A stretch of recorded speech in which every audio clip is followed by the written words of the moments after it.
of the death of a former Boeing employee turned whistleblower. 62-year-old John Barnett found dead on Friday from what the coroner calls an apparent self-inflicted gunshot wound. So this is my retirement plaque. Barnett retired from Boeing in 2017 after working as a quality manager for more than 30 years. Since his departure, he has taken legal action against the company, claiming he was retaliated against for raising safety issues internally, issues that Boeing denied at the time. Back in 2019, Barnett sat down with Today, describing a haphazard safety culture at Boeing. From day one, it's just all been about schedule and hurry up and just get it done, push the planes out. We're behind schedule. You know, we don't have time to worry about issues that y'all bring up. In 2017, the FAA released a review upholding many of Barnett's concerns with regards to. All right, y'all, we back. Y'all know how we do. Always pushing health, wealth, for better understanding of self and giving praises to the Most High. So check this out. In this video, I will be going over the United Airlines plane that just catches fire. All right. And it's just so much going on. I got to cover it. I'm going to go over this video. I'm also going to go over Kia Duggins on, some things that she was saying. I got a clip what I'm going to put in that she was, fighting for the reform of the justice system. And I got to go over that and keep her alive. We also going to go over the Super Bowl, man. The symbolisms that's going on right now. Shout out to everybody who was on my live last night that brought to my attention how everything was in common with the Super Bowl. I mean, with Kansas City, the plane was flying from Kansas City to DC. In Philadelphia, we got planes falling. Trying to figure out this symbolism. There's been a lot of fires that's been going on ever since, Trump became president. Fires in California, fire, with the planes. It's just fire, fire, fire. We got a fire today. So I'm just going to try to give some on what I think all of this could be leading to. Make sure y'all stay for the whole video. I'm going to break down what I think. Very interesting perspective. But without further ado, let's get it. Oh my God. Please. Make sure y'all subscribe to the channel, hit that like button, push me on the algorithm. I greatly appreciate it.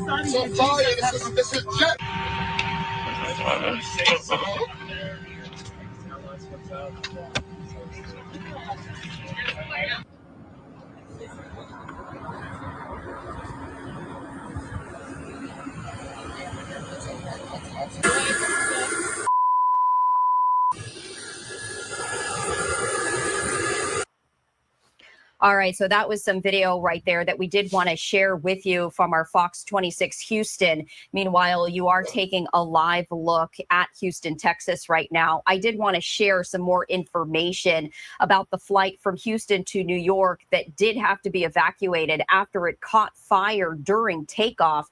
That's according to the FAA. And the very latest is that the FAA says the crew of United Airlines Flight 1382 had to stop their takeoff from George Bush Intercontinental Airport because of a reported engine issue that happened at around 8:35 a.m. local time this morning. We shared video acquired by Fox 26 Houston with you, showing that the wing of the plane caught on fire. And in that video, you heard a flight attendant asking for passengers to stay in their seats. One of those passengers pushing back, saying, "It's on fire." Now, some passengers did have to use the emergency slide to get off the plane. That's according to the. Now, how crazy is that? We see this plane on fire and you telling me to stay in my seat. That don't even make sense, man. When I see fire, I'm getting up out of there. I'm not staying in my seat on a fire. Shout out to the people that was on that plane that used common sense. You can't be listening to people. You got to do what you think is right. Houston Fire Department. No injuries were reported, and the FAA currently investigating the situation. I also wanted to share this with you. This is a statement from the spokesperson of the FAA on this incident, saying, quote, "The crew of United Airlines Flight 1382 safely aborted its takeoff from the George Bush Intercontinental Houston Airport in Texas due to a reported engine issue at around 8:35 a.m. local time on Sunday. Passengers deplaned on the runway and were bused to the terminal.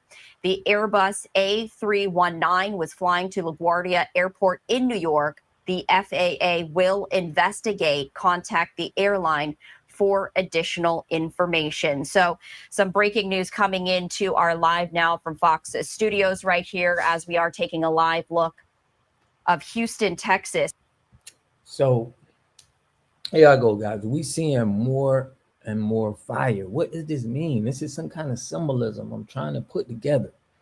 But what's crazy is they're holding the Super Bowl in Arizona. And in Arizona, they're protesting on immigration. It's some stuff where they're saying it's just getting crazy to where it's some cities that's even saying, look, we're changing the names of some of the immigrants and we're protecting them, the actual state. So it's like, it's so deep rooted. The stuff that we got in this country is just like, we don't know what direction we're going in, because you got people fighting immigration. And now my thoughts on this, I think that we never seen, if you look this up, guys, check this out.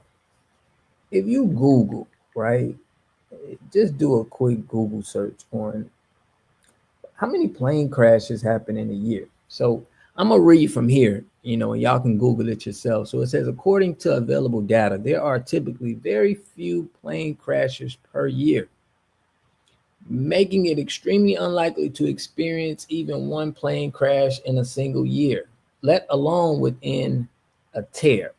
The average risk of being killed in a plane crash for an American is considered around 1 in 11 million. So it's saying plane crashes are statistically very rare events. So my point is this a coincidence, or are we looking at somebody trying to take control over something and somebody already has control over something? So I'm gonna give y'all an example. We know that, right? If you wanted to even fly a drone in the air, right, you have to be registered. You got to go through a class just to fly a drone in the air. Well, you need a drone's driver's license. Okay, so you got to go. I mean, I don't think it's that much, but I'm talking about here in Florida. So we understand that it's regulated. The air is regulated.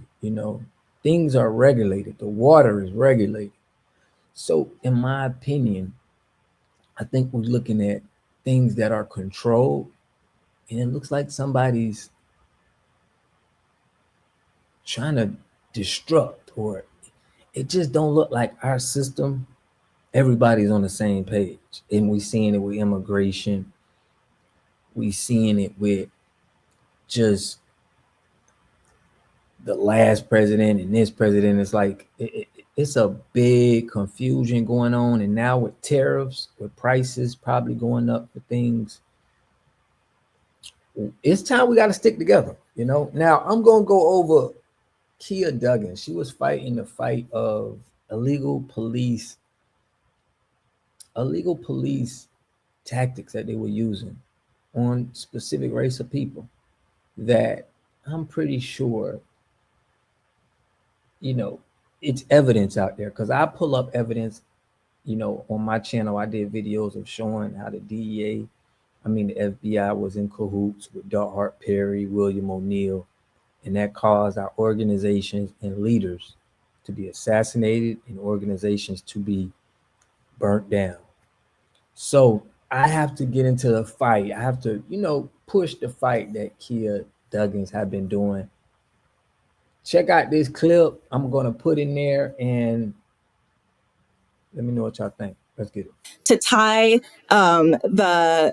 the crime rates to bail reform and what's really going on when we have bail reform, what's going on with the crime rates. So as I mentioned earlier, Civil Rights Corps had the O'Donnell case in Harris County. And then we also have a case called Urquidy in California. And in both of those cases, the DAs, DA Ogg in Kim Ogg in Harris County, and also a DA in Yolo County in California, self-published reports about crime rates increasing because of bail reform.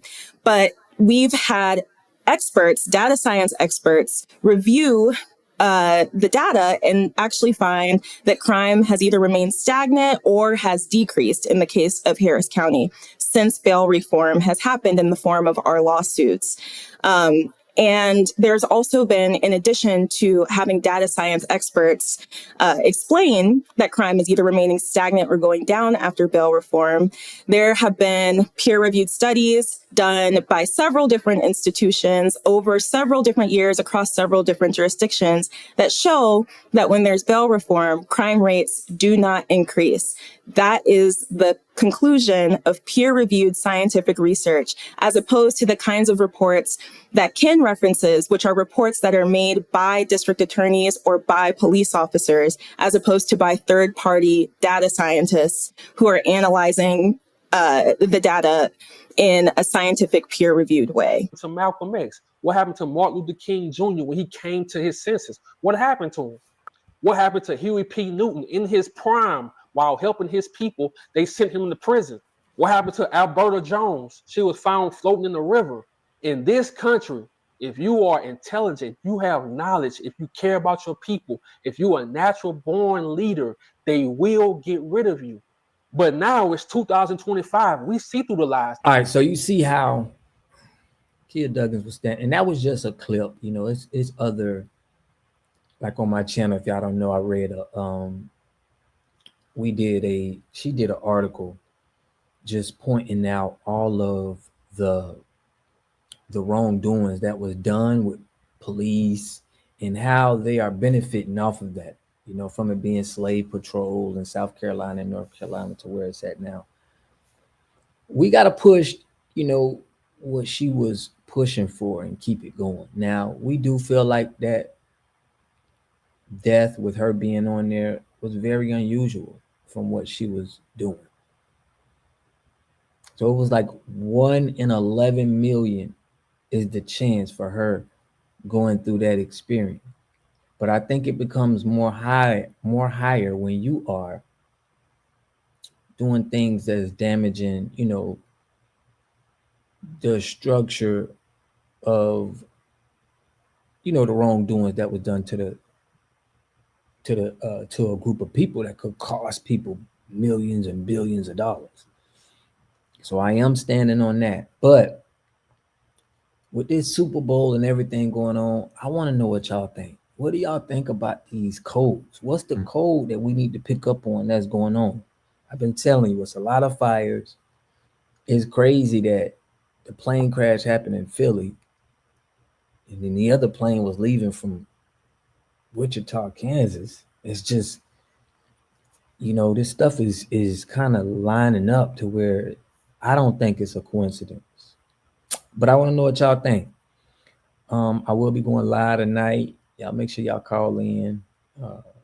Hit that like button too. Push me on the algorithm. But I'm going to definitely be going into more financial strategies on what we need to be doing. We're going to go over a little bit of what Claude Anderson, you know, had for us in stores as far as getting on the right path. So make sure y'all tune into that. I'll catch y'all in the next video. Peace and love.